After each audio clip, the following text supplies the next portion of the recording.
but if you, so you were doing some measurements before, and so you were using Google Earth. You mentioned a couple of other softwares, um, and so just tell me like what that process was. Were you measuring every site, like measuring every polygon, every bed, every tree on the site, how detailed it was, and just like were you visiting sites? Yeah.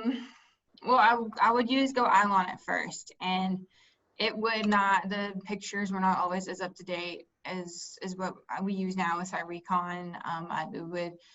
I'd have to go in and manually mark off everything, and sometimes the pictures weren't the best, and it kind of felt the same with Google Earth. Sometimes it's hard to tell certain pictures because they would only be as updated as like maybe 2013. So yes, Google Earth struggles a little bit. But it was more of a time-consuming process, and sometimes it wouldn't pull it up at all. So that I'd have to go mark out some time in my schedule to go to the site and spend like a day walking properties, and that was tiring, and I'd fall behind so much on work. And now it's not as much like that. I'm actually trying to be ahead and be able to bounce around and work on different stuff to keep on track, and it's very nice. Good stuff. And so, like when you are working on a project in the market, how far could it be from your office? Like if you have to drive down to that site.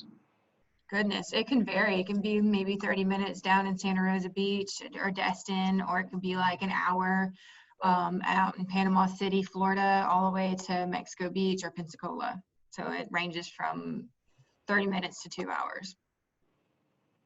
And that's a 2-hour drive one way, right? And then you drive. Yes. Oh man. And so, and so like, and in terms of size of the property that you would need to walk, what could be the ranges that you were working with?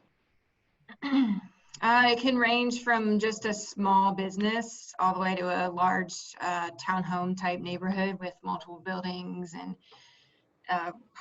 goodness, what's one that I spent a while on? I think I can't remember one that I went on that was larger, but I've been to a couple of townhomes that have taken me about maybe an hour or so to walk around with, or more, just because I'd have to go and do the grass and the flower beds and the edging and count the trees and all that fun stuff, check the irrigation. So it really did vary, but the bigger the property, the longer I was out during the day and the less I could get done in my span of time at work.